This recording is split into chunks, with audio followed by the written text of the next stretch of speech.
この私に続け。行くわよ。女王の前にひざまずかせてやるわ。鉄血の尊厳と名誉のためにも最後まで戦い抜くよ。私たちの勝利はすぐそこにございます。神様、最後まで私たちを守りたまえ。全艦出撃。このシャルンホルストの辞書に逃げはない。全力で進め。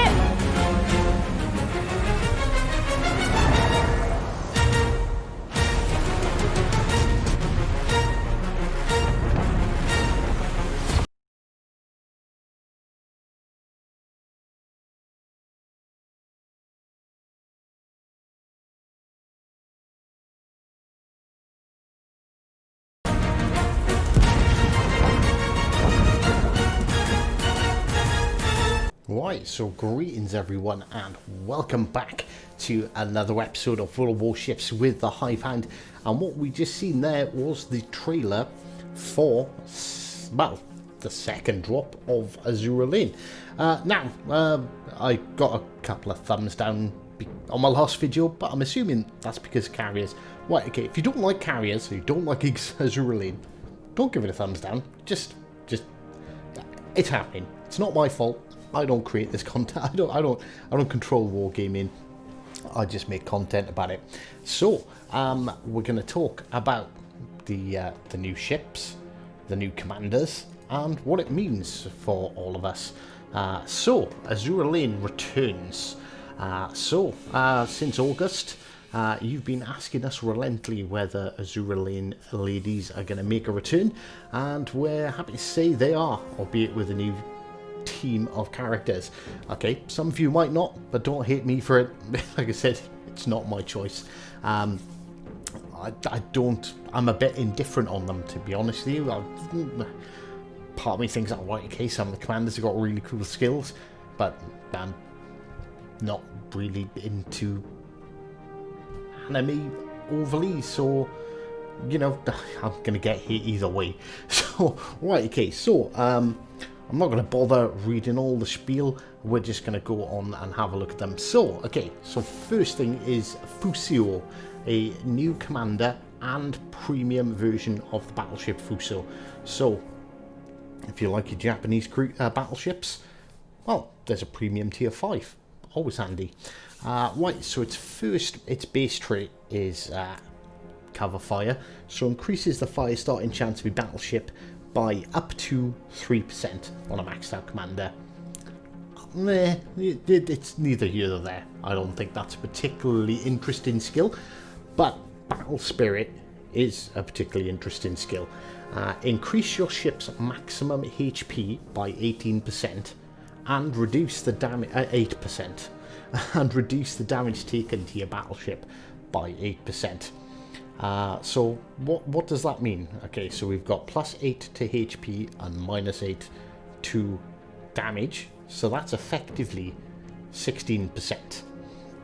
So given that the Fuso has 5,700 hit points, we'll start off with the Fuso. If you've got a maxed out Fuso, that would give you the equivalent of 66,230 hit points. Chuck Sims on there, that's 6,800 effective HP in a tier 5 battleship. Now, if you've got Hyde, the Halloween German commander, he can give you an extra 6%. So that's giving you an effective 2,224 HP in a tier 5 battleship. Now, the California is a bit of a beast with its 60,000 hit points. So if you put maxed out Hyde on the California, 64,000 hit points. So the survivability of the IGN battleships is going to go up significantly with this commander. You can definitely focus on some survivability builds.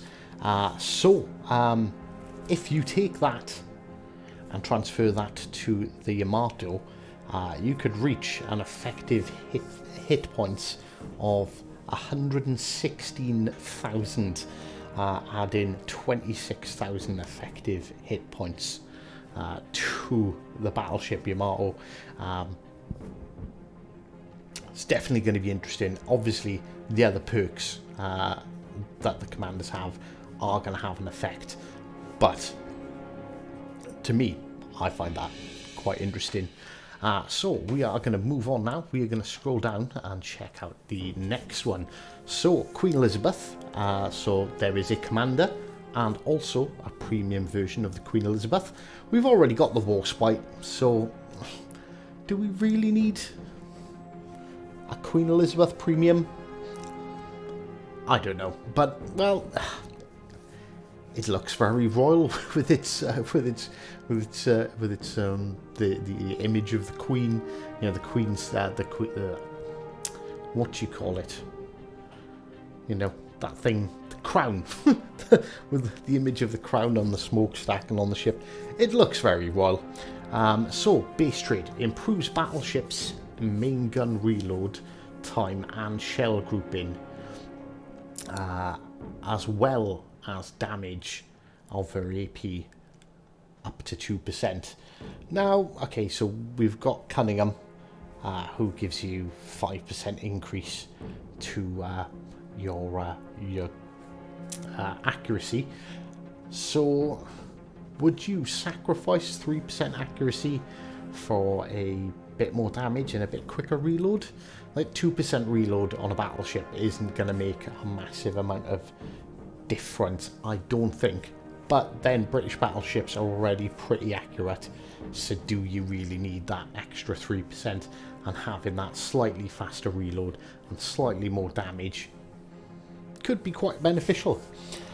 And that is a base trait, so that is something that can carry over to any other ship. So if you're quite an aggressive, quite an offensive player, having more damage, more accuracy, and a faster reload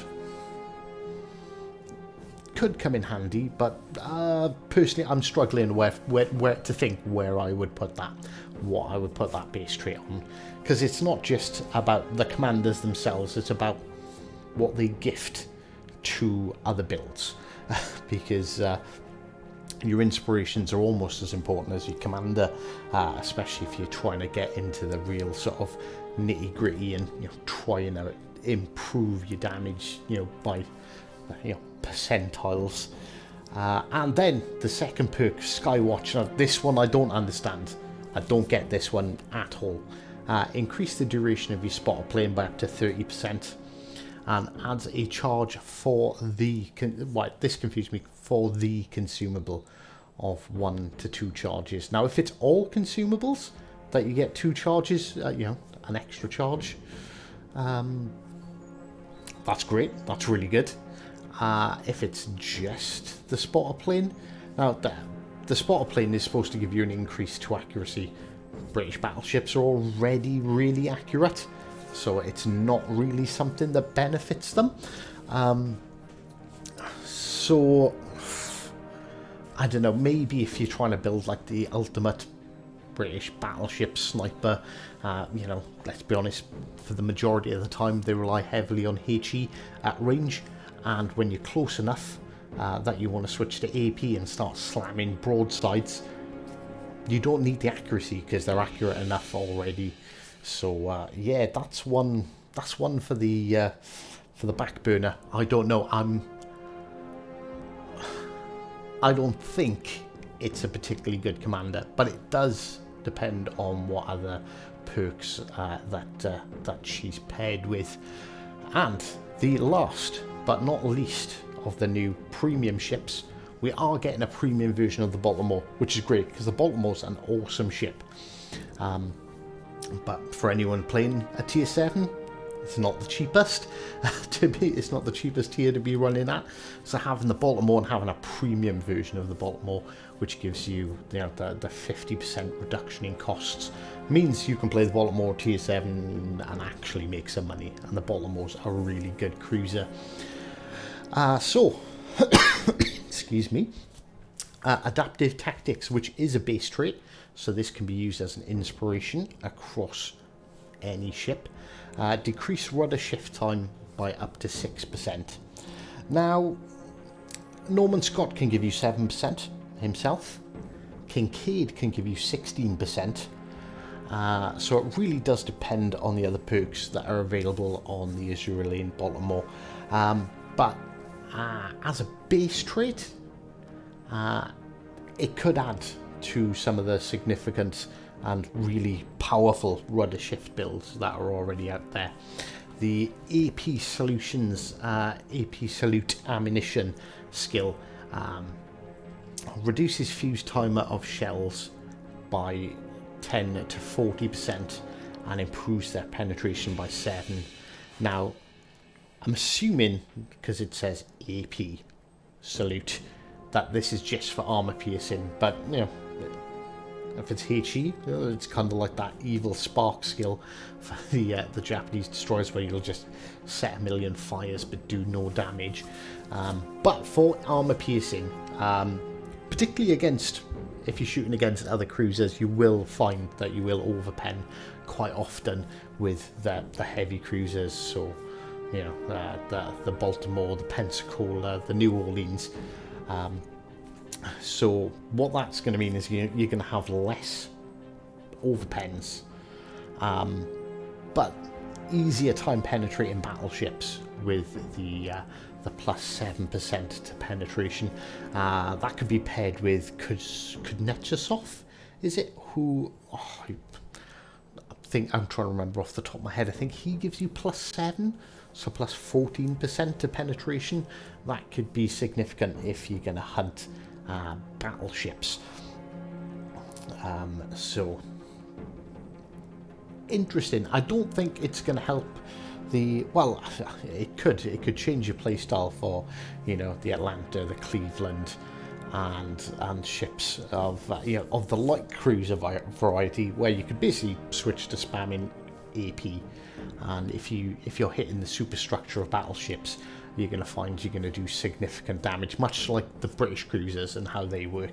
You know, there's 4, 5, 6, 7,000 damage salvos every couple of seconds.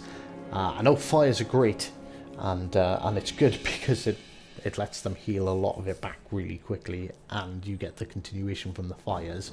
But for killing stuff, switching to an armor piercing with the reduced fuse and the increased penetration could be quite interesting. But I guess we're just going to have to wait and see. But I am happy that there's a premium version of the Baltimore, even if it is interesting in its colour scheme. Right, okay, so moving on swiftly to the Graf Spee. So this is a permanent camo for the Graf Spee. This is not a premium ship, this is just a camo, and obviously you've got the commander there. So, pocket battleship as a base trait. Increase the amount of HP restored by your repair party of up to 6%. Now this I find quite interesting, because Takeo Takagi gives you 5% if you got him maxed out. So that's an 11% increase to any ship with those two inspirations. So I've done a quick bit of maths, been doing a bit of this morning, and that means the Nelson, you could heal over 2,000 hit points a second instead of its 1,800, which is absolutely ridiculous. So I think it could be quite good for survivability builds on ships that have really good heals, like the British, for example. You know, the King George, the Vanguard, the Monarch, the Nelson, which has the most ridiculous heal in the game. But if a ship hasn't got a strong heal, you know, if it's plus 244 seconds, 6% really isn't going to give you much of an advantage. You really do need a ship with a really strong heal to take advantage of that. But the Go skill, this I found really interesting, because minus 8% concealment against ships and up to 20 with planes. Now, if you combine that with Makawa and Swirsky. If you're lucky enough to pick him up either very, very early in the game, just after launch, or in the recent Black Friday sale that's still going on, you can reduce your detectability by up to 19%. Now, the German cruisers aren't exactly known for being stealthy, but for example, the York, its base detection is 12.5 kilometers, or 12.4 kilometers if you're going to be picky about it. You can reduce that to 10 kilometers, which is almost as low as you can get some of the British cruisers. I think 9.8 is about what I get with my my Edinburgh and my Fiji. So with the stopping power that the German battleships have, being able to get within 10 kilometers of another ship before being spotted and unloading a broadside of AP, or you know, launching the torpedoes. I don't think the torpedoes have that kind of range. You're not going to be stealth firing torps, but you're going to be able to get in really close and hit really hard before anyone knows you're there. So that is one that I've found really, really interesting. I think the Graf Spee Commander is going to be potentially really powerful. This one, I'm sad about this. It's just a commander and a permanent camo. I really wanted another Scharnhorst. Honestly, I've got the Scharnhorst, I've got the Scharnhorst B, I've got over 1 million XP between the two of them, and it would have been nice to have a third. But unfortunately, it is just the commander and the camo for the Scharnhorst. So you need to have the Scharnhorst, obviously, to have the to be able to use the camo. But straight out of the bat, base trait sniper.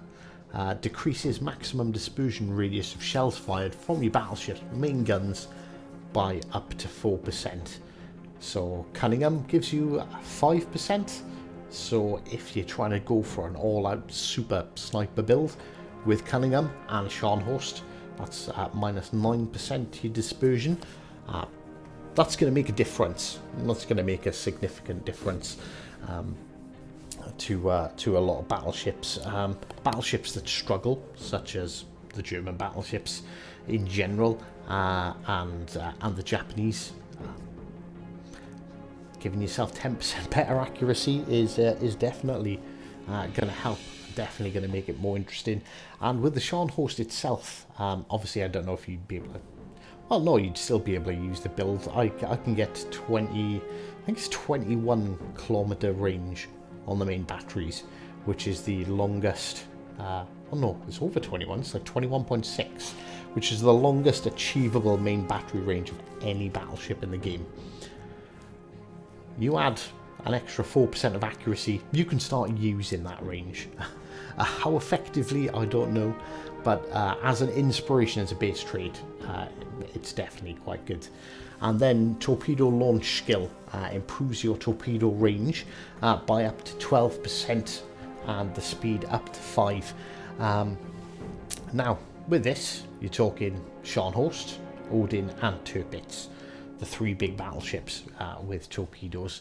So instead of getting 6 kilometers, you're going to get 6.7 if you hit the 12%. Alright, okay, understandably, not amazing. You're not setting any records or setting the world on fire. You're not stealth torping, but that extra bit of difference, it's almost a kilometer, that could make a difference. But more importantly, it ups the torpedo speed from 64 knots to 69 knots.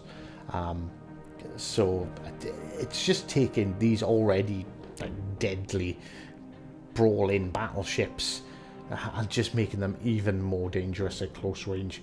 Obviously, the higher speed of the torpedoes, the less time, the less chance anyone has to dodge them, and that slightly further range if they're just trying to edge out because they know, oh, it's only got 6 kilometer torpedoes, and then boom, they're not expecting it because good old Sean Host has given you that 6.7, and I'm sure you can extend that with some other commander perks as well. So important note, Azur Lane, Fuso,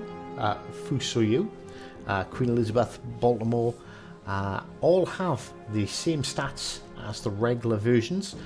So these are the ships. So the Fuso, even though it's called Fuso in our game, the Fuso, I don't know which name the new ship is going to come up with. I'm assuming it's going to be the Fuso. So the Fuso, Queen Elizabeth, and Baltimore are absolutely no different from the regular ships. They just have the special camo and the premium bonuses that are applied to their earnings and the reduction in service cost as well. They are incompatible with any permanent camos or skins you have for the regular version.